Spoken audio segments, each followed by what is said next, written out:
याच्या सामर्थ्यशाली नावामध्ये आणि पवित्र नावामध्ये मी आपल्या सर्वांचे आजच्या या अभ्यासक्रमामध्ये हार्दिक स्वागत करत आहे. तुमचे सातत्याने आभार उपकार मानतो की तुम्ही वेळात वेळ काढून या ठिकाणी येत आहात आणि देवाच्या गौरवासाठी आपण सर्वजण या ठिकाणी जमलेलो आहोत. बोरगे परिवाराचं पुन्हा एक वेळा हार्दिक स्वागत आहे आणि खूप आनंद वाटत आहे की आपण या ठिकाणी देवाच्या चरणी त्याचं नाव घेण्यासाठी आपण या ठिकाणी उपस्थित झालेलो आहोत. तर जसं आपण शिकत आहोत की येशू ख्रिस्ताची स्वर्गीय पवित्र स्थानामध्ये सेवा काय आहे, तर त्या सेवेविषयी शिकत असताना येशू ख्रिस्त स्वर्गीय पवित्र स्थानामध्ये जी सेवा करत आहे त्याचा परिणाम आपल्या अंतःकरणावरती काय होतो ते आपण शिकत आहोत. आणि म्हणून आपण सातत्यानं प्रयत्नशील असलं पाहिजे की जे कार्य येशू ख्रिस्त पवित्र स्थानामध्ये किंवा स्वर्गाच्या पवित्र स्थानामध्ये करत आहेत तेच कार्य येशू ख्रिस्त तुमच्या आणि माझ्या अंतःकरणामध्ये करत आहे. तर आपण जे तत्व शिकत आहोत ते तत्व फार महत्वाचं आहे. तर ते तत्व शिकत असताना आपण काय काय आतापर्यंत शिकलो त्याची 5 मिनिटात उजळणी करूया, मग आपण प्रार्थना करू आणि मग त्याच्यानंतर आपण पुढे जाऊ. बर, कोण सांगेल सुरुवात आपण कुठून केली आणि पहिलं चित्र कोणतं असेल? कोणतं असेल पहिलं चित्र? कोकरू. बर, ठीक आहे, फार छान. कोकरू आहे का आपल्याकडे? आहे, कोकरू आहे. हा, ठीक आहे. मग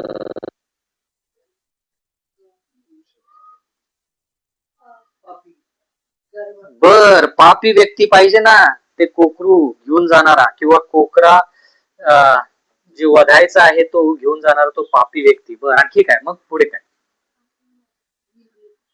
आतमध्ये. बर, आतमध्ये काय दादा?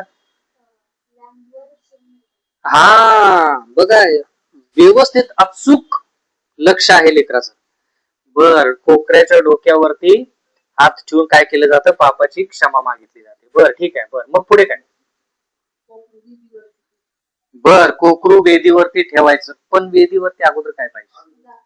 हा, अग्नी पाहिजे. अग्नी पाहिजे, बरोबर. म्हणजे थोडक्यात काय की कोकरू बदलं जातं अग्नी, थोडक्यात इकडं तिकडं थोडं असेल तरी काय हरकत नाही. बरं, आणखी काय मग त्याच्यानंतर? कोकरू. बर, कोकरू. बर, ते कोकरू कोणाला दर्शवत? बर, मग येशू ख्रिस्त पण आपण त्या ठिकाणी त्याला ठेवूया. बर, ठीक आहे, येशू ख्रिस्त. बर, त्याच्यानंतर कोण? याजक. याजक पाहिजेत ना ह्या ठिकाणी, बरोबर ना? याजक पाहिजे ह्या ठिकाणी, बरोबर का? याजक. बर, आणखी काय?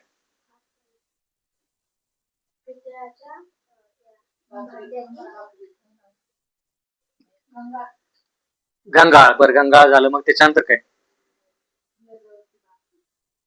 मेज कुठे आहे म्हटल्यानंतर आपण आता मंडपातून पवित्र स्थानाकडे जायचं. मंडपातून कुठे जायचं? पवित्र स्थानाकडे जायचं. आणि पवित्र स्थानामध्ये 2 भाग आहेत, पवित्र स्थान आणि परम पवित्र स्थान. तर त्याचा काय करूया आपण या ठिकाणी? पडदा पडदा ठेवून त्याचे विभाजन करूया. विभाजन केलं आपण. ठीक आहे. मग ज्यावेळेस आपण विभाजन केलं तर मग ह्याच्यानंतर काय? भाकरी कुठे ठेवायची? इथे, बरोबर. मेजावरती. किती भाकरी ताई तुम्ही सांगा मला, किती भाकरी होता का? तुम्ही शिकलो त्यावेळेस तुम्ही नव्हता. सिस्टर प्रीती सांगा. 12. 12 का 12 भाकरी? 12 शिष्य वंश.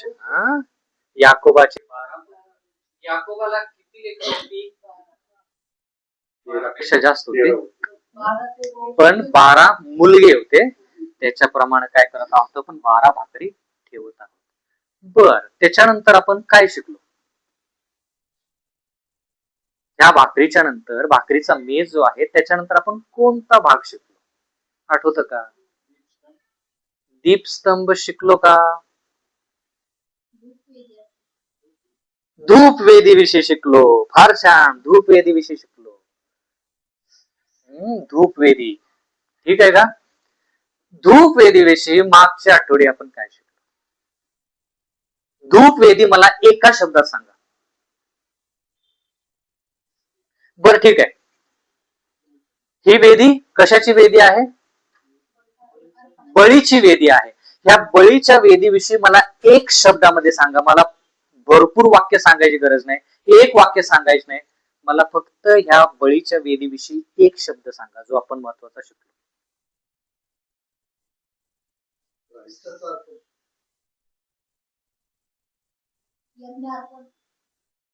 नाही, ते शब्द बरोबर आहेत, पण आपण काय शिकलो? बरोबर आहे, तुम्ही बघता ते सगळे शब्द बरोबर आहेत. एक शब्द प्रायश्चित. बरं, आणखी काय? येशूचं बलिदान. दोन शब्द झाले, एक शब्द सांगा मला. बरोबर आहे उत्तर, सगळे बरोबर आहेत. पाप क्षमा. ते येशू ख्रिस्ताने केलेलं सर्व तुम्ही सांगत आहात, पण ह्या गोष्टीचा अनुभव जर घडायचा तर तो अनुभव एका शब्दामध्ये सांगा. काय आहे तो शब्द? समर्पण. बरोबर का? आणखी काय?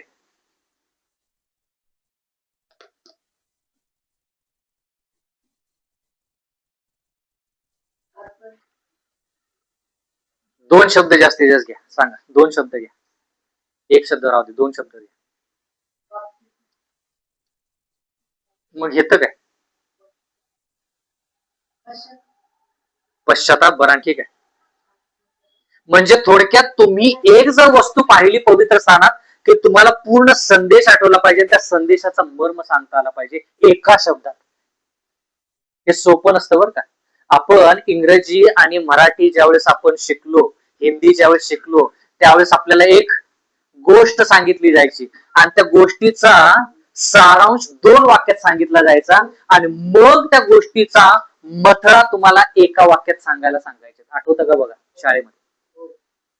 तर जेवढं तुम्ही चांगला अभ्यास करून त्याचा अर्थ काढाल, अर्थ शब्द कळाला सर्वांना, तो अर्थ म्हणजे इथं काय शिकला तेवढं सांगा. दोन शब्द घ्या वाटल्यास. तयारी. आत्मत्याग. पण आत्मत्याग घेतं पण आहे, पण ठीक आहे. बरं, आत्मत्याग.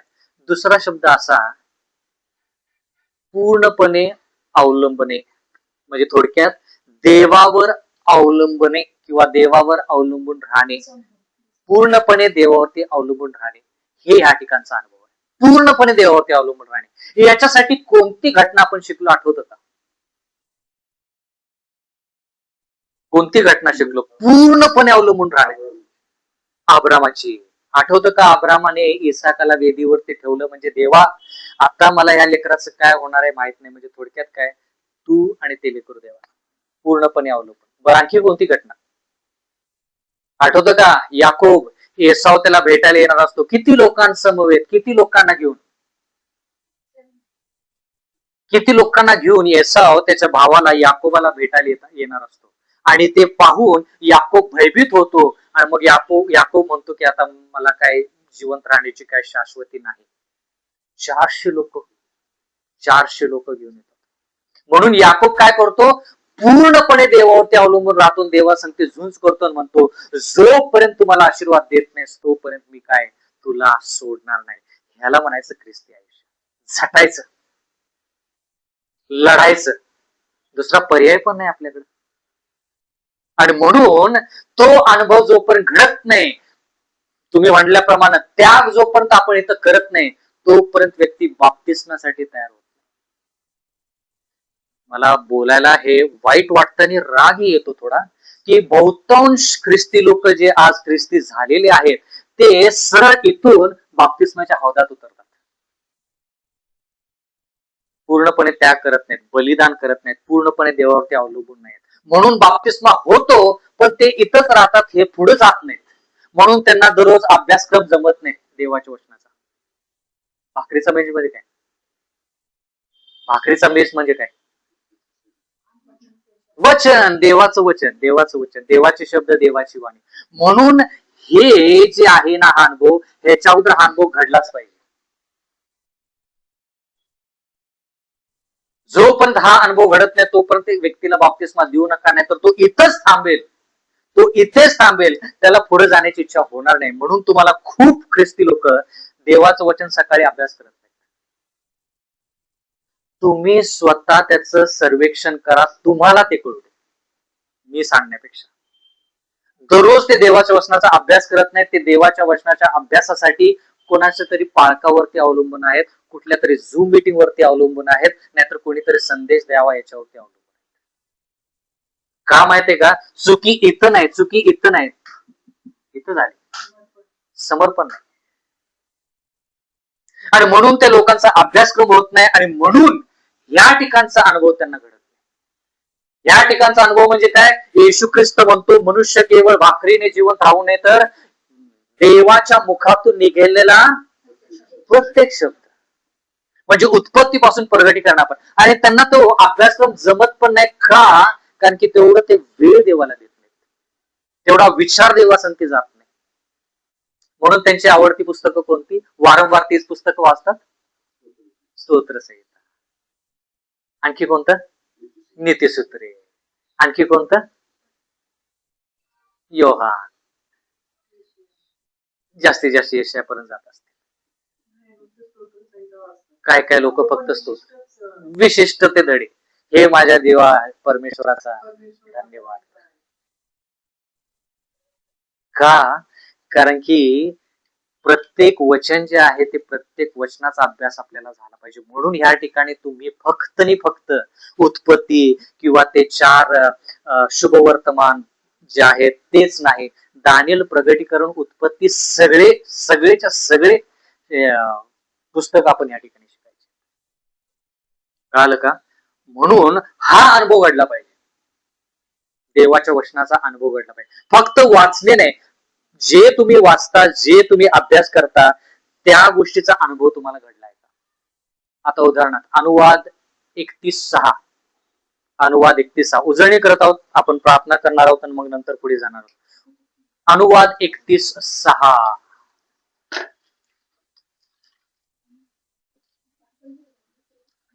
अनुवाद 31. हा, खंबीर हो. अनुवाद 31:6, हिम्मत धर, भिवू नको. हा, घाबरू नको. हा, बर. किती लोक ह्या ठिकाणी मनुष्याला घाबरतात? आपण लोक मनुष्याला घाबरतो का? कारण की आपण देवाला घाबरत. ज्या दिवशी देवाची भीती आणि देवाचं भय आपल्या अंतःकरणामध्ये येईल, त्यावेळेस कोणताही मनुष्य जो ह्या ठिकाणी आहे तो मनुष्याला घाबरणार नाही. तो म्हणेल, जसा दानियल म्हटला, अशी निगडीची राज आज्ञा का काढली की सगळ्या लोकांचा काय करावा? संहार करावा. देवाची भीती बाळगणारा व्यक्ती कधीही मनुष्याला घाबरत नाही. येशू ख्रिस्त घाबरला का ज्यावेळेस त्याला ते लोक घ्यायला आले तर त्याला पकडलं? घाबरला तो? देवाचं वचन म्हणतं काय? की त्या गोष्टीचा अनुभव घडला पाहिजे. म्हणून अनुभव घडण्यासाठी आपण ते वचन वाचलं पाहिजे आणि त्या वचनाचा अनुभव घडला पाहिजे. म्हणजे भिवू नको म्हणजे भीती आहे का? हिम्मत धर म्हणजे हिम्मत आहे का? मी तुला सोडणार नाही, मी तुला दगा देणार नाही, तुला धोका देणार नाही, हे वचन तुमच्या आयुष्यामध्ये देवानं पूर्ण केलेलं आहे का? याला म्हणायचं ह्या गोष्टीचा.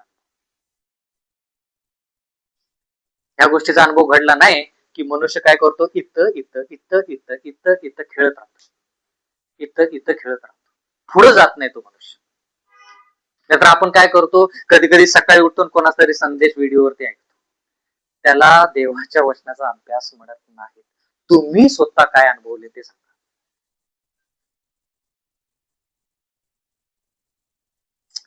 मग त्याच्यानंतर आपण पाहिलं की जोपर्यंत हा अनुभव होत नाही तोपर्यंत आपण भुकेले भुकेले भुकेले भुकेले सारखे आपल्याला ताण भूक लागली. का? देवाचं वचन आपल्याकडे. मग कुठेतरी चांगला संदेश ऐकला की आपल्याला वाटतं की त्या व्यक्तीकडे जावं, ऐकावं, किंवा ह्या व्यक्तीकडे जावं, ऐकावं. तुम्ही स्वतः अभ्यास केलेला आहे. तुम्हाला माहित आहे का की तुम्ही इतर प्रचारकांचे किती संदेश ऐका तरी देखील तुम्हाला तहानभूक तुमची भागणार नाही जोपर्यंत तुम्ही त्या झऱ्याकडं, जोपर्यंत तुम्ही त्या देवाकडे जात नाही, ज्या देवाकडून तुम्हाला ते वचन तोपर्यंत तुमची तहानभूक कधीच भागणार नाही. मग तुम्ही ह्या प्रचाराकडून त्या प्रचाराकडे, त्याच्याकडून त्या सुवार्थिकाकडे आणि मग त्या पाळकडे असे आपण फिरत राहतो. हा, तुम्हाला लिहिताच येत नाही, वाचताच येत नाही, तर तुम्हाला समजू शकतो. मी एका व्यक्तीला देवाचं वचन सांगितलं, ज्याला जास्त लिहिता वाचता येत नाही, तर त्या वचनाची फोड करून करून करून करून करून करून लहान लेकरासारखं एकदम एकदम सोप्या भाषेत त्या व्यक्तीला सांगायचं, मग त्या व्यक्तीला लिहिता. असे लोक असतील. जे लोक मुखबधीर आहेत, त्यांना बोलता येत नाही, ऐकू येत नाही. मला कोणीतरी सांगितलं, जे लोक मुखबधीर असतात त्यांना ऐकू येत नाही, बरोबर का? मग त्यांना तुम्ही देवाचं वचन कसं सांगणार?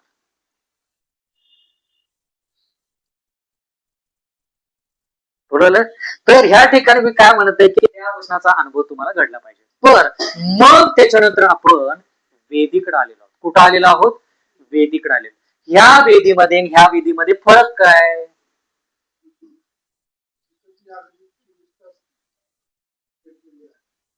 बर, 24 तास ती अग्नी पेटलेली आहे. इथं पापार्पण केलं जातं त्यावेळेस. बरं, ठीक आहे. आणखी काय काय फरक आहे दोन वेदीमध्ये? ही वेदी दर्शन मंडपामध्ये आहे, ही वेदी पवित्र स्थानामध्ये आहे. बरं, ठीक आहे. ही वेदी पूर्णपणे समर्पण याला दर्शवती, ही वेदी कशाला दर्शवते? आणखीन एक शब्द आपण शिकलो मागच्या आठवड्यात,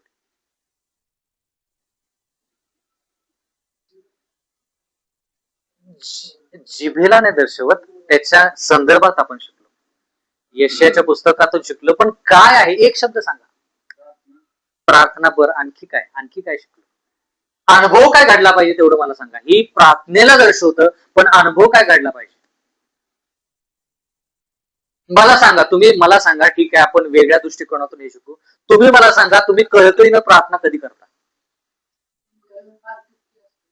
फार दुःखी असतो म्हणजे त्याला दुसरा शब्द सांगा. दुःखी असतो म्हणजे नेमकं काय? तुमची काय? हा, आशक्तपणा. म्हणजे तुम्ही पूर्णपणे जोपर्यंत तुम्ही बलहीन होत नाही, तुमच्यामध्ये काही त्राण राहत नाही, तुमच्यामध्ये काही राहत नाही, त्यावेळेस तुम्ही पूर्णपणे देवाला आदिनन स्वाधीन होता, म्हणता, देवा मला काय जमत नाही, तुला काय करायचं ते कर, मला मृत्यू जरी आला तर तरी देखील मी स्वीकार करायला, कारण की तुमच्यामध्ये काहीच उरलेलं नसतं. तो अनुभव जो आहे, तो अनुभव हा आहे. म्हणजे पूर्णपणे काय? देवावरती अवलंबून, पूर्णपणे हे निस्वार्थ, पूर्णपणे मी काहीच नाही या परिस्थितीपर्यंत जोपर्यंत व्यक्ती येत नाही, तोपर्यंत त्याला ह्याचा अनुभव होत नाही. कळालं? गुडघे टेकू प्रार्थना करू. पवित्र सेनाधीश परमेश्वर देवा, तुमचे आभार जितके मानावे तितके थोडेच आहेत. कोणतीही भाषा, कोणतेही शब्द, त्या शब्दामध्ये आम्ही तुमची उपकार स्तुती करू शकत नाही, कारण की ते शब्द अपुरे आहेत. म्हणून जड ओठाने, जड जिभेने आम्ही जी तुमची स्तुती आणि भक्ती केलेली आहे, गीते गायलेली आहेत, त्याचा तुम्ही स्वीकार करा. आणि आता ही जी वेळ आहे, तुम्ही आम्हाला देव केलेली आहे, ज्याच्यामध्ये आम्हाला तुमचं वचन फक्त ऐकण्याचीच नाही, तर त्या वचनाचा अनुभव करण्याची संधी मिळत आहे. आणि म्हणून आमची हीच इच्छा आहे की ज्या धूप वेदीचा अनुभव आम्हाला आज घडला पाहिजे, त्याच्यासाठी आम्ही पूर्णपणे बळीची वेदी, होम अर्पणाची जी वेदी आहे, त्या वेदीचा अनुभव आम्हाला घडू दे, त्या घंगाळाचा अनुभव आम्हाला घडू दे, त्याच्यानंतर तुमच्या वचनाचा अनुभव आम्हाला घडू दे, जेणेकरून प्रार्थना म्हणजे काय आणि निस्वार्थ प्रार्थना म्हणजे काय, पूर्णपणे तुमच्यावरती अवलंबून राहणं म्हणजे काय, निस्वार्थपणा काय, याचा अनुभव आम्हाला घडेल. विनंती करत आहोत की तुम्ही आमच्या अंतःकरणासंती बोला, कारण की आमच्याकडे वेळ कमी आहे आणि या कमी वेळामध्ये आम्हाला पूर्णपणे पापावरती विजय मिळवून ख्रिस्ताचं चारित्र्य प्रकट करायचं आहे, कारण की ख्रिस्त आम्हाला घेण्यासाठी येत आहे. ही नम्र आणि कळकळीची विनंती आम्ही तुमच्या चरणी येशू ख्रिस्ताच्या प्रिय गोड नावात मागतो, म्हणून तुम्ही ऐका. येशू ख्रिस्त या भूतलावरती ज्यावेळेस होता त्यावेळेस त्यानं त्याच्या शेवटच्या दिवसामध्ये जे प्रभुभोजन घेतलं, त्या प्रभुभोजनाच्या वेळेस त्यानं शेवटची संधी यहूदा इस्कारियोतला दिलेली आहे. शेवटची संधी त्या शिष्याला देण्यासाठी येशू ख्रिस्त स्वतः त्या भोजनावरून उठला.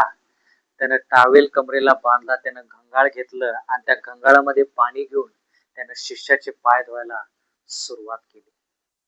जेणेकरून ती कृती पाहून प्रत्येकाच्या मनाला बोचेल, प्रत्येकाच्या मनाला कळेल की अरे, जो आमचा गुरु आहे तो आमचे पाय धुत आहे. आणि म्हणून तशाद्वारे यहूदा इस्कारियोत जो आहे त्याच्या अंतःकरणाला स्पर्श होईल अशी येशू ख्रिस्ताची इच्छा होती. आणि देवाचं वचन त्या ठिकाणी आपण असं पाहत आहोत की येशू ख्रिस्त त्यांना म्हणत आहे की लवकरच माझ्यावरती त्रास संकट येणार आहे, लवकरच माझा छळ होणार आहे, लवकरच मला पाप्यांसारखं क्रुसावरती ते मला बलिदान करण्यासाठी भाग पाडणार आहे, लवकरच मी या जगातून निघून जाणार आहे.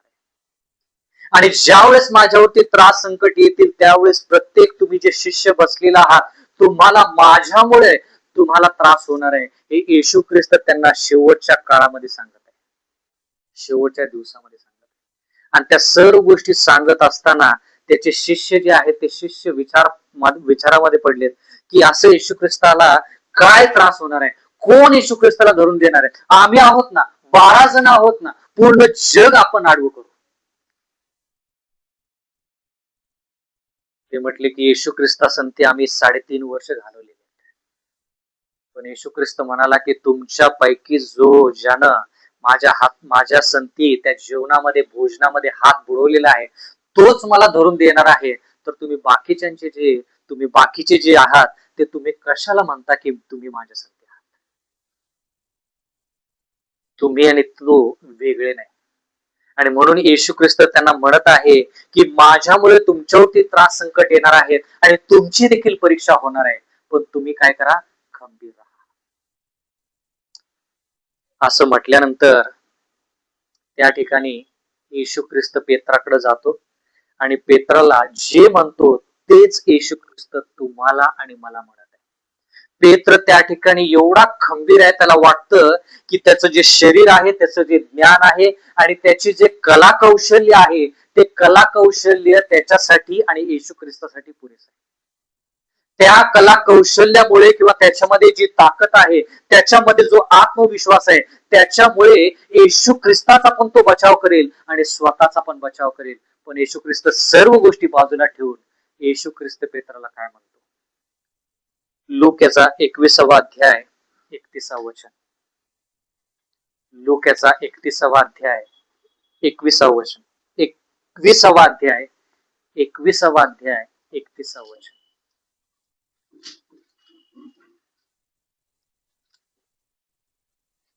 तसेच या गोष्टी घडताना पाहाल तेव्हा तुम्ही ओळखा की देवाचे राज्य जवळ आहे.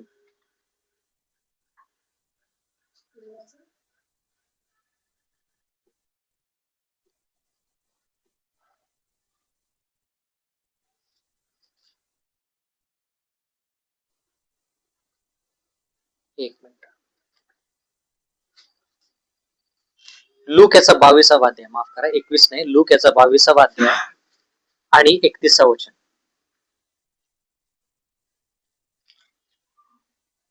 मग प्रभू म्हणाला, शिमोना शिमोना, पहा, तुम्हाला गव्हासारखे चाळावे म्हणून सैतानाने मागणी केली. देवाचं वचन म्हणतं की सैतानानं जाऊन देवाकडे विनंती केलेली आहे आणि सैतान देवाला म्हणत आहे की शिमोन पेत्र जो आहे त्याची मी परीक्षा करू इच्छितो, त्याला कसं मी चाळू इच्छितो? गव्हासारखं.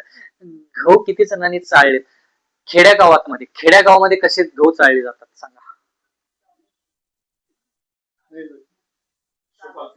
सुपामध्ये. आता शहरामध्ये चाळण वापरत असतील किंवा आता खेड्यागावामध्ये चाळण वापरत असतील, पण अगोदरच्या काळामध्ये ते सूप वापरलं जायचं आणि त्या सुपामध्ये सगळे गहू टाकले जायचे. त्या गव्हामध्ये आणखी काय काय असायचं? भुसा. आणखी काय? सातू. आणखी काय? लहान लहान खडे असायचे. आणखी काय? माती असायची. बर, निदान. बर, पण ते गहू नाही, म्हणजे ते वेगळं केलं पाहिजे. सातू जर त्या गव्हामध्ये राहिला तर त्याचा परिणाम काय होईल? सातू फोडला तर काय होतं? सातूच्या आतमध्ये काय असतं?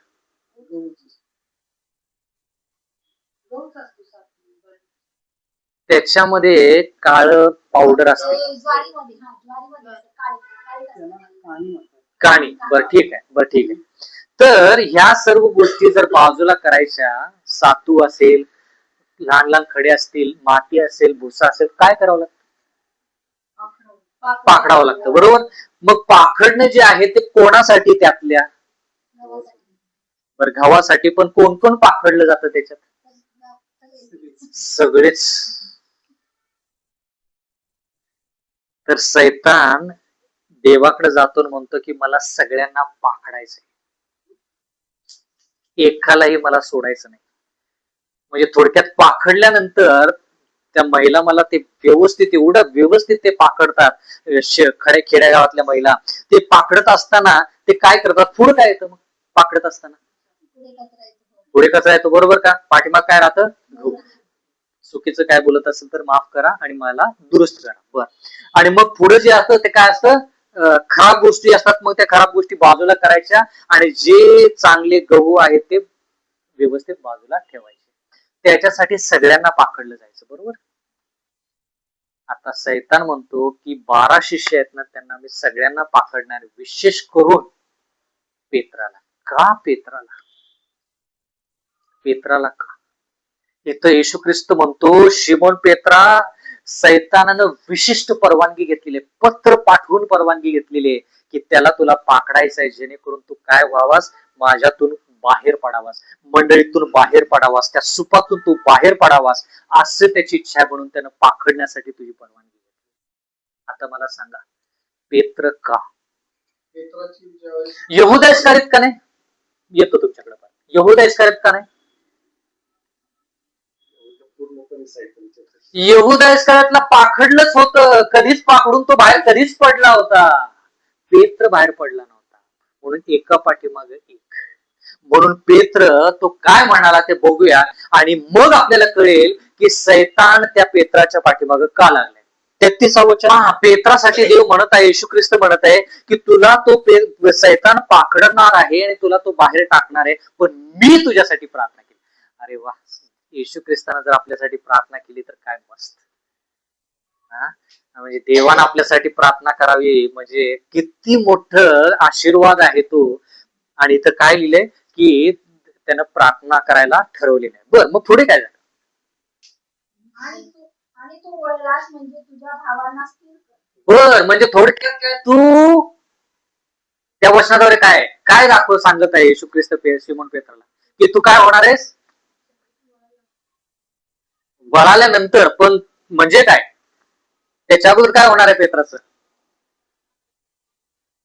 वचन वाचन सांग, बरं सांग. वचन वचन वाचा, वचन ते 31 पासून वाचू का? 32. परंतु तुझा विश्वास ढळू नये म्हणून तुझ्यासाठी मी विनंती केली आहे. विश्वास ढळू नये म्हणून मी प्रार्थना तर नक्कीच करीन, येशू ख्रिस्त म्हणतो. बर, मग पुढे काय? तू वळलास मग तू वळलास. वळलास म्हणजे काय? वळायच्या अगोदर काय होणार आहे? वळायच्या अगोदर काय होणार आहे? काय होणार आहे?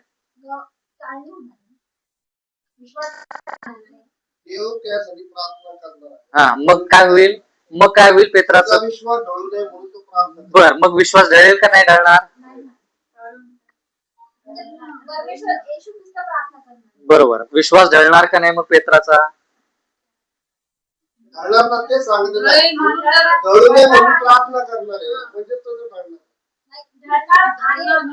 प्रार्थना केली देवाने, येशू ख्रिस्ताने प्रार्थना केली, मान्य आहे. विश्वास पेत्राचा ढळला का? नाही, वळला तो नंतरचा. ढळला का विश्वास? विश्वासापासून तो दुरावला का? तर देवाचं वचन म्हणतं की शिमोन पेत्रा, मी तुझ्यासाठी प्रार्थना करणारच आहे, पण तू विश्वासामध्ये खंबीर राहा ना. मी फक्त प्रार्थना केली म्हणून काही फायदा होणार नाही. बघा बरं का, येशू ख्रिस्ताची प्रार्थना आहे ती, साध्या व्यक्तीची प्रार्थना नाही. येशू ख्रिस्त म्हणतो की याच्यापेक्षा चांगली प्रार्थना शिमोन पेत्रासाठी कोण करल? कोणीच नाही. त्याचे आई वडील नाही, त्याची सासू पण नाही, त्याची पत्नी पण नाही. पण येशू ख्रिस्त म्हणतो की ठीक आहे, पण ज्या वेळेस तुझं परिवर्तन होईल आणि मागं वळशील, तर त्यावेळेस तू काय कर?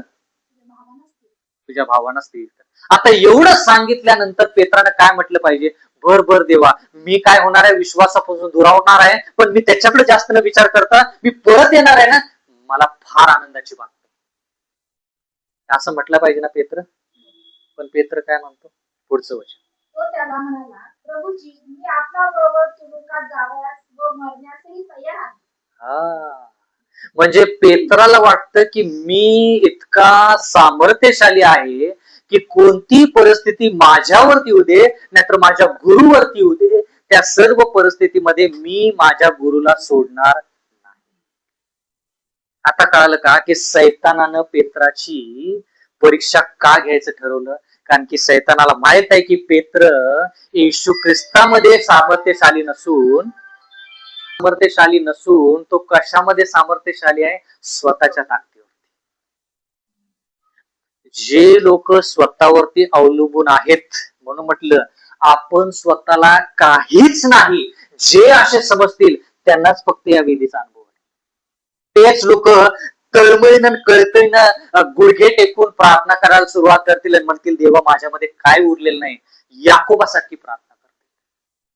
पण जे लोकांना वाटतं की आपण काहीतरी आहोत, त्यांना ह्या वेदीचा अनुभव कधीच घडणार नाही, ह्या वेदीचा अनुभव कधीच घडणार नाही. आणि ते काय म्हणतील? पेत्रासारखं काय म्हणतील? येशू ख्रिस्ता तुला कुठेही नेऊ देत, मी त्या ठिकाणी.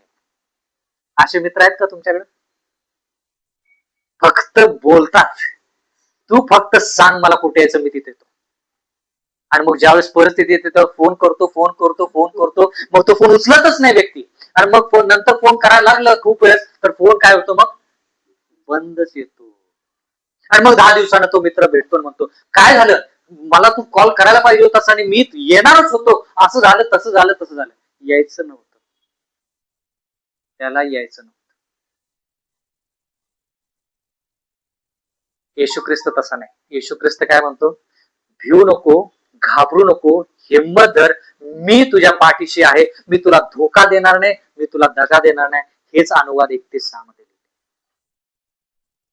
आता पेत्रानं जर हे वचन वाचलं असतं आणि पेत्रानं जर येशू ख्रिस्तावरती विश्वास ठेवला असता आणि येशू ख्रिस्ताला नम्रतेत बोलला असताना की येशू ख्रिस्ता, मी स्वतःवरती एवढा अवलंबून आहे की सैतान मला पाखडणार आहे आणि मी विश्वास सोडणार आहे आणि मी तुला नाकारणार आहे, तर देवा मी आत्ताच तुझ्या चरणी येतो, काय करू सांग, मला ह्या परिस्थितीमध्ये जाऊन परत पाठीमागं फिरण्यापेक्षा आत्ताच मी तुझ्या चरणी येतो, असं म्हटलं असतं तर किती बरं झालं.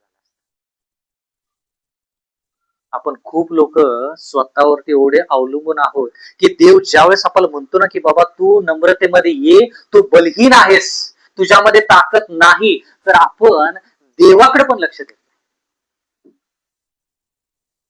खूप लोक स्वतःच्या अनुभवावरती अवलंबून आहेत. माझा अनुभव आहे आणि ह्या अनुभवावरती लोक पुढे चाललेले आहेत. जेव्हा की देवाचं वचन म्हणतं की बाबा मी सांगतोय ना, ऐक ऐक बाबा ऐक, विनंती करतोय, ऐक, तुझ्या भल्यासाठी सांगतोय, ऐक. मराठीमध्ये म्हण आहे, ज्याचं करायला जावं भलं तो म्हणतो माझंच कर. मग त्याचा परिणाम काय झाला ते बघूया. जो व्यक्ती स्वतःवरती अवलंबून राहिला, आज व्यक्ती कशावरती अवलंबून आहे? हा, पैशावरती अवलंबून आहे. आणखी कशावरती अवलंबून आहे? ज्ञानावरती अवलंबून आहे, शिक्षणावरती अवलंबून आहे. ते लोक शिक्षण का घेतात? मला चांगली नोकरी पाहिजे, चांगली नोकरी पाहिजे तर चांगलं शिक्षण पाहिजे. म्हणजे त्यांचं आयुष्य जे आहे ते पहिलं शिक्षणावरती अवलंबून, मग शिक्षण संपलं की मग नोकरीवरती अवलंबून, आणि नोकरीनंतर मग त्या पैशावरती अवलंबून, आणि पैशानंतर विवाहावरती अवलंबून. मग विवाह वयोवृद्धपणा आला की मग लेकरांवरती अवलंबून. ख्रिस्त कुठंच दिसत नाही. मी म्हणत नाही, कोणी तुम्हाला म्हणणार नाही की शिक्षण घेऊ नका, नोकरी करू नका, पैसा कमवू नका, कुटुंब स्थापन करू नका, हे चुकीचं नाही, चांगलं आहे. पण देवावरती विश्वास न ठेवता याच्यावरती जर तुम्ही विश्वास ठेवला, या गोष्टी आयुष्यातून कधी निघून जातील कळणार पण. आणि देव काय करत आहे आज लोकांना? सैतानाला परवानगी देत आहे. सैतान म्हणतो की मी सगळ्यांना पाकडणार, देव म्हणतो सगळ्यांना पाकड, कळू दे त्यांना की ते कुठे आहेत. मग शिक्षणामध्ये पाकडलं की मग लोक काय करतात, शिक्षण पूर्ण होत नाही त्यांचं कधी. देव म्हणतो की शिक्षण तुला महत्वाचं नाही, मी तुझ्यासाठी महत्वाचं आहे, मला तू निवड, तुला पाहिजे ते शिक्षण, मला तू निवड, तुला शबाताची दिवशी सुट्टी हमखास मिळवून देतो, मला निवड तू पहिला, तू मला निवड, तुला पाहिजे ती पत्नी, पाहिजे तो पती मी तुला दे, तू मला निवड, मी तुला चांगल्या ठिकाणी कामाला लागेल. हा अनुभव आपल्याला घडला पाहिजे. मग देवाचं वचन म्हणतं की त्या ठिकाणी काय झालं, 33 किंवा 34 कोणतं वचन वाचा. तो म्हणाला, हम्म. पेत्रा, मी तुला सांगतो, हम्म. तू मला ओळखतोस हे 3 वेळा नाकारशील. हा, तू मला ओळखतोस हे मी तुला सांगतो आता की तू मला 3 वेळा नाकारशील. म्हणजे येशू ख्रिस्त आणखीन जास्त माहिती. म्हणजे येशू ख्रिस्त आणखी काय करायचं. पहिल्या वेळेस तो म्हणतो बाबा मी तुझ्यासाठी प्रार्थना केली, सैतानानं परवानगी घेतली. आता एवढंच आपल्याला जर कोणी सांगितलं, आपण काय करू, ठेवू का विश्वास. प्रत्येकाचं उत्तर वेगवेगळं असेल. तुम्ही म्हणाल नाही नाही नाही, असं कोण जर मला सांगायला आलं ना, काही मी जुमावणार नाही. मी म्हणणार हा माझा येशू ख्रिस्त आहे ना, मला माहित आहे ना येशू ख्रिस्तावरती माझा विश्वास आहे. तो म्हटला तर की बाबा सैतानानं परवानगी घेतली तुझ्यासाठी, विश्वास ठेवू का आपण. काय काय लोक ठेवतील, काय काय लोक नाही ठेवणार. मग ज्यावेळेस आपण गाडी चालवायला सुरू करू, ऍक्सिलेटर पण वाढवू आणि क्लेच पण एकदम सोडू आणि समोरच्या पोलवरती जाऊन धडकून खाली पडू, मग आपण काय म्हणू, मला वाटलं की मला गाडी चालवता येत होती, पण आता मला कळालं मला गाडी चालवायला, मला वाटलं की मी ख्रिस्तामध्ये खंबीर होतो, पण मला आता कळालं की मी ख्रिस्तामध्ये खंबीर. वाईट परिस्थिती. सैतानाला माहित आहे की कोणाला कोणत्या पातळीवरती गाठायचं. सैतानाविषयी जास्त बोलायचं नाही, ख्रिस्ताविषयी बोलू. बर, मग 34 वचन. तो म्हणाला, पेत्रा, मी तुला सांगतो, हम्म. तू मला ओळखतोस हे 3 वेळा नाकारशील. म्हणजे त्या ठिकाणी, बर, त्या ठिकाणी उपकार मानतो, त्या ठिकाणी 3 वेळेस तो नाकारणार आहे हे ख्रिस्त त्याला अगोदर सांगत आहे. आता एवढं अचूकपणाने सांगितलं ख्रिस्ताने की तू 1 वेळेस नाही, 2 वेळेस नाही, 3 वेळेस नाकारशील. एवढं कळाल्यानंतर देखील पेत्र त्या ठिकाणी स्वतःच्याच इच्छानुसार पुढे जातो.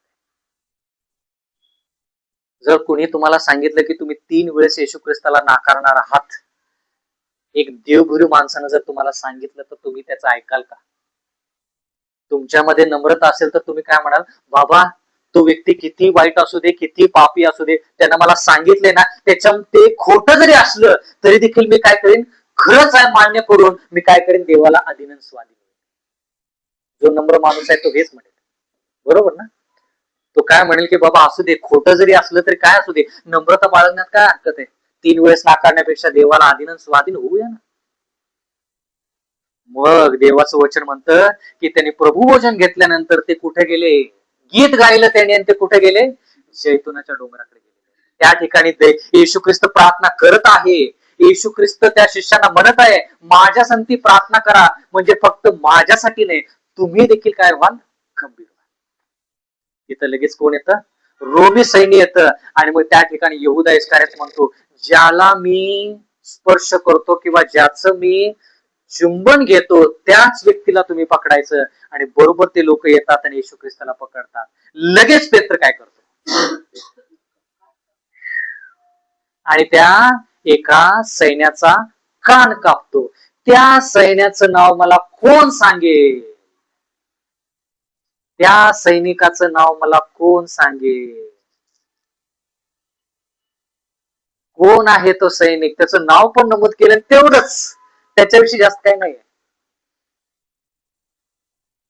त्या सैनिकाचं नाव मॅल्कस. मॅल्कस मॅल्कस. मग येशू ख्रिस्त अगोदरच सांगत होता पेत्रानं ते सिद्धच करून दाखवलं. देव म्हणत होता की बाबा पेत्रा तू विश्वास सोडणार आहेस. पेत्र नाही नाही नाही, शेवटी त्यानं तसंच केलं. त्यानं काय केलं, त्या सैन्याचा कानच कापून टाकला. येशू ख्रिस्तानं परत त्या सैन्याला बरं केलं. लगेच येशू ख्रिस्ताला धरून कुठं नेण्यात आलं, कुठे नेण्यात आलं, आननायाच्या तिथं नेण्यात आलं. मग त्याच्यानंतर खूप ठिकाणी त्याची पडताळणी करण्यात आली. मग त्यांना कुठं नेण्यात आलं? एका न्याय सभेमध्ये उभा करण्यात आलं. आणि न्याय सभेमध्ये घेऊन गेल्यानंतर पेत्र आणि आणखीन एक शिष्य त्याच्या पाठीमागून येशू ख्रिस्तासाठी काय करतात ते बघण्यासाठी पेत्र आणि आणखीन एक शिष्य त्या ठिकाणी गेलेले आहेत. त्या राजवाड्यामध्ये, त्या न्याय सभेमध्ये ते त्या ठिकाणी पोहोचलेले आहेत. मग त्याच्यानंतर काय होतं? योहानाचा 18वा अध्याय. पेत्राची गोष्ट आणि पेत्राचं चारित्र्य शिकण्यासारखं भरपूर आहे. योहानाचा 18वा अध्याय आणि 15वं वचन. त्या ठिकाणी जसं आज थंडी आहे त्या ठिकाणी तशीच थंडी होती. बहुतेक माझा अंदाज आहे थंडी होती, म्हणून त्या ठिकाणी लोक काय करत होते? शेकोटी करून शेकत होते. शेकोटी करून शेकत होते. योहानाचा 18वा अध्याय 15वं वचन वाचा. शिमोन पेत्र व दुसरा एक शिष्य येशूच्या मागे मागे चालले. तो शिष्य प्रमुख याजकाच्या ओळखीचा होता आणि तो येशू बरोबर प्रमुख याजकाच्या वाड्यात गेला. बर. दाराशी बाहेर उभा राहिला. तेव्हा म्हणून तो दुसरा शिष्य प्रमुख याजकाच्या ओळखीचा होता. त्याने बाहेर जाऊन व द्वारपालिकेला सांगून पेत्राला आत आणले. त्या ठिकाणी देवाचं वचन म्हणतं की पेत्र आणि तो शिष्य त्या ठिकाणी गेलेले आहेत आणि येशू ख्रिस्ताच्या आयुष्यामध्ये काय होतंय ते पाहत आहेत. जो येशू ख्रिस्त त्यांच्यासाठी उठला, बसला, जेवला, सर्व गोष्टी सेवा त्यांनी एकत्र केली, त्या येशू ख्रिस्ताच्या आता त्याला ओढ लागलेली आहे की माझ्या गुरुसंती काय होतं, माझ्या गुरुसंती काय होतं. आणि म्हणून त्या वाड्यामध्ये ते पोहोचलेले आहेत. त्या वाड्यामध्ये एक द्वारपालिका असा शब्द आहे. एक द्वारपालिका म्हणजे कोण? स्त्री का पुरुष? स्त्री. एक ती स्त्री, ती महिला त्या ठिकाणी येते. मग काय होतं पुढे? त्यावरून ती तरुण द्वारपालिका पेत्राला म्हणाली, तूही त्या माणसाच्या शिष्यापैकी आहेस काय? त्याने म्हटले, मी नाही. त्या द्वारपालिकेनं त्या ठिकाणी देवाचं वचन म्हणतं की ती आलेली आहे. ती त्या पेत्राला म्हणत आहे की बाबा तू त्या येशू ख्रिस्तासंती आहेस आणि होतास आणि तू त्यांचाच एक भाग आहेस. बरोबर का चूक? पेत्र काय म्हणतो? तुम्हाला माहित आहे का की बरं ठीक आहे, तुम्हाला माहित आहे का की जे लोक ज्यांना लढायची हिंमत नसते ना, ते लगेच खोटं बोलून मोकळे होतात. लगेच, जास्त वेळ घेत नाहीत, फटकन नाही म्हणतात मोकळे होतात. का? कारण की त्यांना तो त्रास सहन करायचा. देवाचं वचन काय म्हणतं? त्यांनी त्या महिलेनं विचारलं की तू येशू ख्रिस्तासंती होतास ना त्या गेत्सेमने बागेमध्ये? लगेच हा काय म्हणतो? नाही. म्हणजे येशू ख्रिस्तानं प्रभू भोजनाच्या काळामध्ये जे सांगितलं त्यातला थोडा भाग आता पूर्ण झालेला आहे. काय म्हणाला येशू ख्रिस्त? 3 वेळेस नाकारशील, तू मला ओळखणार नाहीस. म्हणजे 3 वेळेस येशू ख्रिस्ताला मी ओळखत नाही असं तू म्हणणार आहेस. किती वेळेस? 3 वेळेस. यातला पहिला भाग पूर्ण झाला. आज आपण येशू ख्रिस्ताला ओळखत नाही हे कसं दाखवतो? बोलण्याद्वारे, कृतीद्वारे कसं दाखवतो की आपण येशू ख्रिस्ताला ओळखत नाही? का नाही दाखवत? आपण प्रत्येक गोष्ट म्हणतो का की आपण येशू ख्रिस्ताला ओळखतो? आपल्या विचारामध्ये, आपल्या बोलीमध्ये, आपल्या कृतीमध्ये प्रत्येक वेळेस दिसतच का की आपण येशू ख्रिस्ताला ओळखतो? का कधी कधी विचारांमध्ये, बोलण्यामध्ये, कृतीमध्ये आपण लोकांसमोर मांडतो आणि सांगतो मी ख्रिस्ताला ओळखत नाही? प्रश्न कळाला का? का नाही कळाला? पवित्र आत्म्याची वाणी नाकारतो. नाही, लोकांना कसं दाखवतात ते मला सांगा. हा, काय काय वागणूक? एक उदाहरण सांगा. बरोबर आहे उत्तर तुमची, पण एक उदाहरण सांगा. लोकांना कसं दाखवतो की आता ह्या द्वारपालिकेला या शिमोन पेत्रानं दाखवून दिलं की तो येशू ख्रिस्ताला ओळखत नाही. उघडपणे दाखवून दिलं येशू ख्रिस्ताला तो ओळखत नाही. तुम्ही आणि मी आज तसं करत आहोत का?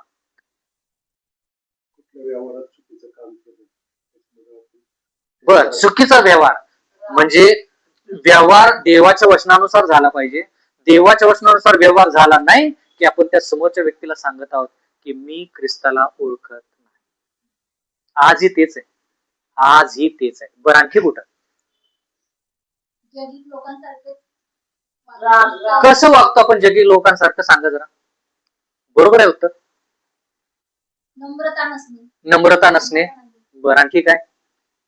रागाने द्वेषाने बोलणे. रागाने द्वेषाने बोलणे. आणखी काय? आणखी काय?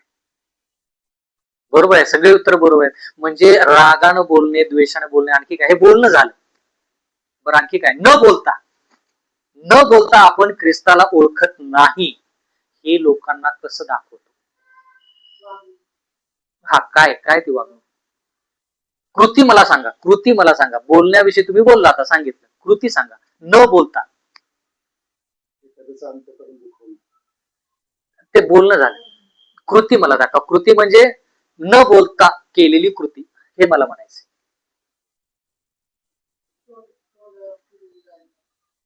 बर आणखी काय? आणखी काय? जर मी तुमच्या दर्शवतो, म्हणजे तुमचंच नाही, सगळ्यांचीच गोष्ट तीच आहे. आपण कोण वेगळे नाहीये. आता उदाहरणार्थ कल्पना करा की तुम्ही मला ह्या कपड्यामध्ये बघता, पुढच्या आठवडी अचानक तुम्ही मला एक जीन्स पॅन्ट जी अर्धी आहे, टोपी अशी फिरवलेली आहे आणि टी शर्ट वरती आलो, तर तुम्ही काय म्हणाल? हा व्यक्ती ख्रिस्ताला ओळखत नाही हे आम्हाला सगळ्यांना त्यानं दाखवून दिलेलं आहे. कशाद्वारे? कपड्याद्वारे. कपड्याद्वारे. काहीच बोलायची गरज नाही. काहीच बोलायची गरज नाही. पेत्रानं एक वेळेस पहिल्यांदा येशू ख्रिस्ताला नाकारलं. तेवढ्यावरती पेत्र थांबला का? पेत्राला वाटायला पाहिजे होती, अरे लगेच लक्षात यायला पाहिजे होतं की येशू ख्रिस्त बोलला होता, प्रभूंचा प्रभू, देवांचा देव, राजांचा राजा बोलला होता. पुढे काय झालं? योहान 18:25. हा म्हणजे त्या ठिकाणी काय आहे? शेकोटी आहे. त्या ठिकाणी थंडीचं वातावरण असेल बहुतेक, म्हणून त्यांनी शेकोटी केलेली आहे आणि त्या शेकोटीच्या भोवती हे सगळं होत आहे. ती द्वारपालिका येत आहे, त्याला विचारत आहे. ती द्वारपालिका म्हणते, तू येशू ख्रिस्तासाठी होता का? मी येशू ख्रिस्ताला ओळखत नाही. मग परत काय होतं? बरं 25. हा शिमोन पेत्र शेकत उभा राहिला होता. हा त्याला इतर लोक म्हणाले, तुम्ही त्या शिष्यातला आहेस काय? हा तो नाकारून बोलला, मी नाही. मी नाही. म्हणून आता एक द्वारपालिका आली, तिच्या बरोबर तो म्हणला की बाबा मी ख्रिस्ताला ओळखत नाही. मग या ठिकाणी लोक आली, तर लोकांनी विचारलं, तरी देखील पेत्र काय म्हणत आहे? मी ख्रिस्ताला ओळखत नाही. बर किती वेळेस आता नाकारलं? 2 वेळेस. 26 वाचा. ज्याचा कान पेत्राने कापून टाकला होता, हा त्याचा एक नातलग प्रमुख याजकाच्या दासापैकी होता. तो त्याला म्हणाला, मी तुला त्यांच्या बरोबर बागेत नाही का आणले? पेत्राने पुन्हा नाकारले आणि लगेचच कोंडा आणला. देवाचं वचन म्हणतं की एक नातलग जो आहे, ज्याचा सैनिकाचा कान कापला होता, त्याचा नातलग त्या ठिकाणी येऊन विचारतो त्याला की बाबा तू येशू ख्रिस्तासाठी त्या गेत्सेमनी बागेमध्ये होतास ना? लगेच पेत्र काय म्हणतो? परिस्थिती काय आहे? तो शेकोटी भोवती बसलेला आहे, तो गरम स्वतःला करत आहे. त्या ठिकाणी त्याचे विचार काय आहेत की बाबा कोळसा आहे त्या ठिकाणी जाळ आहे. त्या सर्व जाळाच्या भोवती, कोळशाच्या भोवती, त्या गरम वातावरणामध्ये पेत्र थंड पडलेला आहे. त्याचं ख्रिस्ती आयुष्य थंडावलेलं आहे आणि तो ख्रिस्ताला 3 वेळेस नाकारतो आणि लगेच देवाचं वचन काय होतं? पूर्ण होतं. आणि काय होतं? तो कोंबडा काय करतो? आरवतो. कोंबडा आरवतो. आता एवढं झाल्यानंतर देवाचं वचन म्हणतं की येशू ख्रिस्ताला तिथून वधस्तंभाकडे नेलं जातं. येशू ख्रिस्ताला वधस्तंभावरती टांगलं जातं. येशू ख्रिस्त मरण पावतो, तिसऱ्या दिवशी उठतो आणि तिसऱ्या दिवशी उठल्यानंतर मग परत तो शिष्यांना दर्शन द्यायला सुरुवात करतो. शिष्यांना दर्शन देत असताना तो काय होतं?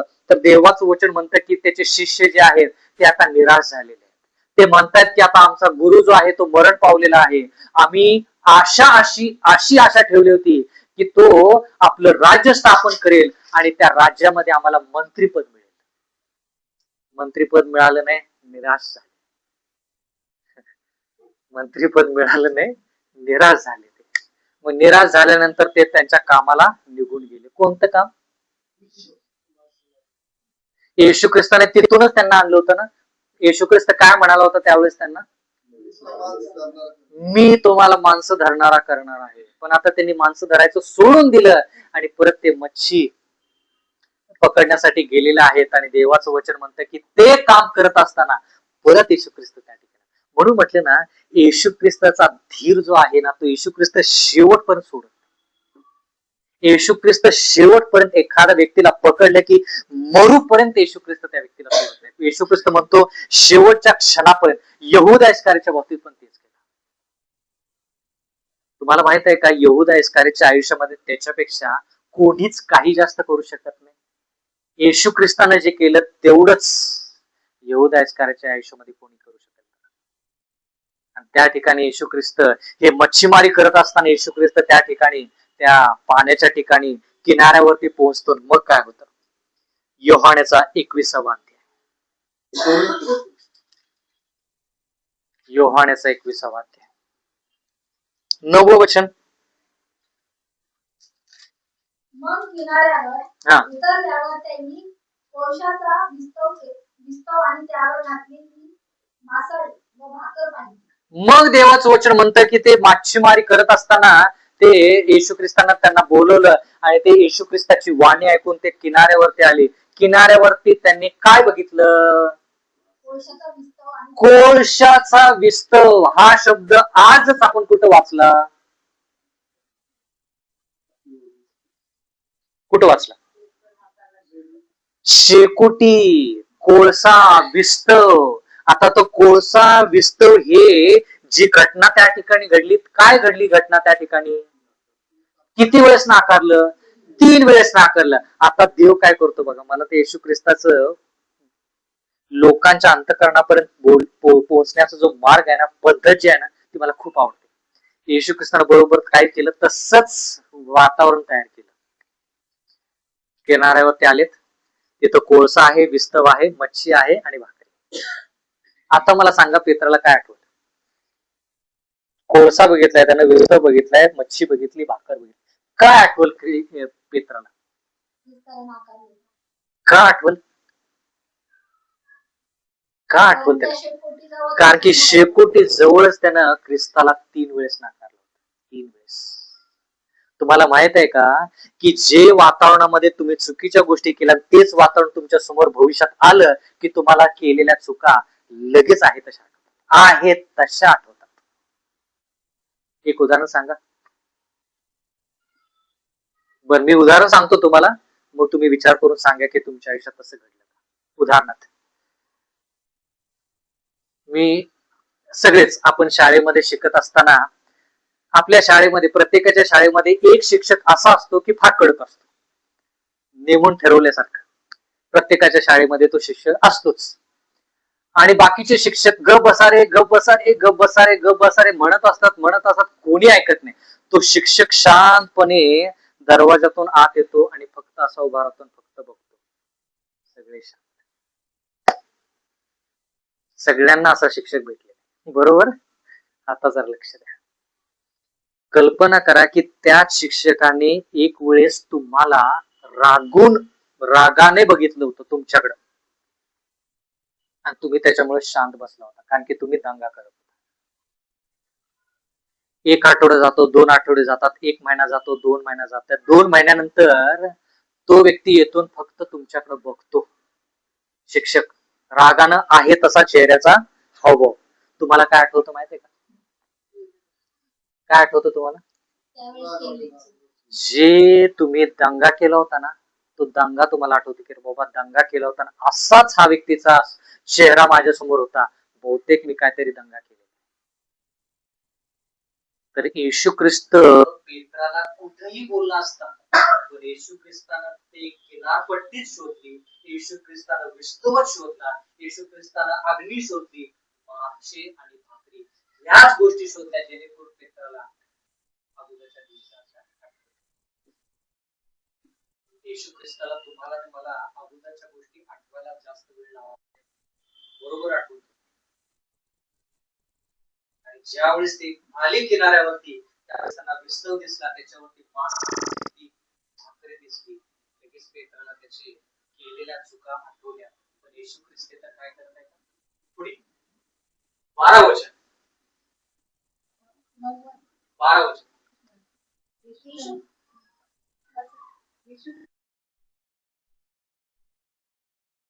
न्याहारी करा. बर, कारण तो प्रभू आहे असे त्यांना समजले. बर, आता येशू ख्रिस्त म्हणू शकला असता ना, अरे ज्यावेळेस मी न्याय सभेमध्ये होतो त्यावेळेस पेत्रातून 3 वेळेस मला नाकारलंस, त्याच्यानंतर मला बलिदान करायला म्हणजे मारून टाकायला मला वधस्तंभावरती नेलं, मी मरण पावलो, तिसऱ्या दिवशी उठलो आणि त्याच्यानंतर आता मी तुला भेटायला आलो. तुम्हाला तसा कोण भेटला तर तुम्ही काय करा? अगोदरचा राग तुम्ही काढाल का? म्हणा की बाबा राहू दे, आता गेलं ते गेलं, राहू दे, चांगलं आलोय आता, पण हे स्वीकारतो. काय कराल? आता या ठिकाणी पेत्राला तो भेटला. पेत्राला म्हणू शकला असता, 3 वेळेस नाकारलंस ना मला, आता मी 3 वेळेस तुला त्रास. पेत्राची काय परिस्थिती झाली असेल? 3 वेळेस ज्या व्यक्तीला मी नाकारलं तो मला म्हणतो जेवायला, आणि त्यानं माझ्यासाठी त्या ठिकाणी विस्तव तयार केलेला आहे, त्या ठिकाणी मासळी आहे, त्या ठिकाणी भाकरी आहे, आणि तो व्यक्ती म्हणतो ये आणि माझ्यासाठी जेव.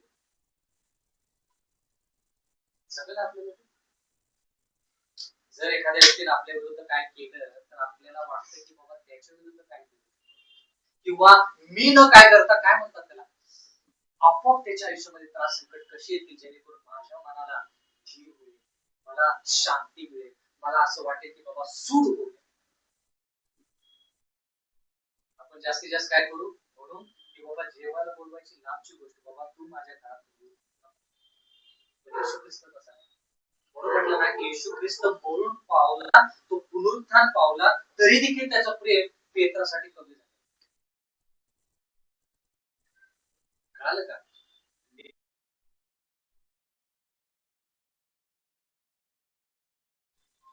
पेत्रानं नाकारलं, त्याचा प्राण गेला, तरी त्याचा प्रेम केलं. वरण जरी आलं तर चालेल, पण आपलं प्रेम लोकांसाठी, देवासाठी कमी होता का? त्यालाच ख्रिस्त आहे. पुढे काय 15 वचन.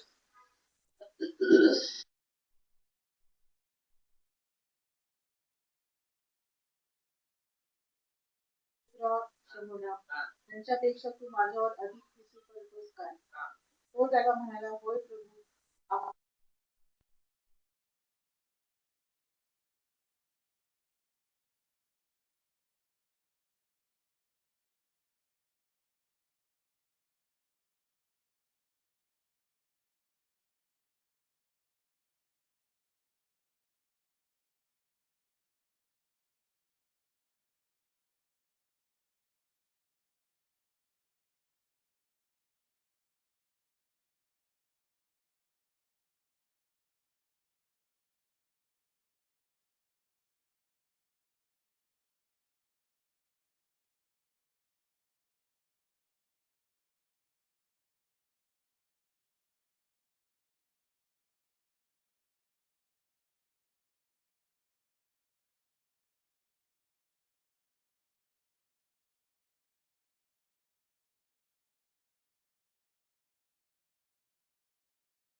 आकाशचा निर्माण करते जिवंत परमेश्वर ते बाप्पा सकाळपासून तर आतापर्यंत तू आम्हाला सांभाळ बाप्पा. होय प्रभू परमेश्वरा, तू महान आहे, शक्तिशाली आहेस बाप्पा. परमेश्वरा, आम्हाला ज्ञान बुद्धी देणारा खरोखर परमेश्वर देव बाप तू आहेस बाप्पा. होय प्रभू राजा, आज जे काय आम्ही शास्त्र अभ्यास केला बाप्पा, तो कळण्यास प्रत्येकाला तू सहाय्य आणि मार्गदर्शन कर बाप्पा. होय प्रभू राजा, सर्वांनी या ठिकाणी येऊन तुझी स्तुती आराधना करावी, या मंडळीची वाढ व्हावी म्हणून देव बाप्पा प्रार्थना करते बाप्पा. परमेश्वरा, जे आजारी आहेत बाप्पा, त्यांचा आजार तू बरा कर बाप्पा. जे काही प्रार्थनेच्या विनंत्या आलेल्या आहेत बाप्पा, त्या विनंत्या बाप्पा, जे आजारी आहेत परमेश्वरा, त्यांच्यासाठी देखील प्रार्थना करते बाप्पा. त्यांना तू बरं कर बाप्पा. जे त्यांचे नाव आठवत नाहीत बाप्पा, ते प्रवासात आहेत बाप्पा, त्यांचा प्रवास तू सुखाचा कर बाप्पा.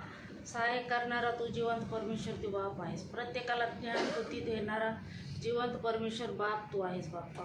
होय प्रभू राजा, प्रत्येकाला तू सहाय्य कर, मदत कर बाप्पा. सर्व गोष्टी बायबलमधल्या समजण्यास प्रत्येकाला ज्ञान बुद्धी दे बाप्पा. सर्व काही तुझे इच्छेप्रमाणे होते परमेश्वरा. होय परमेश्वरा, या प्रत्येक शेवटच्या काळामध्ये बापा, प्रत्येकाने बापा तुझ्या सानिध्यात यावं आणि तुझी स्तुती आराधना करण्यास प्रत्येकाने सहाय्य आणि मदत तुझ्याकडे मागावे म्हणून दे बापा. प्रत्येकाला तू मार्गदर्शन कर बापा. इथे प्रत्येकावर तू आपला विपुलतेचा असा आशीर्वाद पाठव बापा.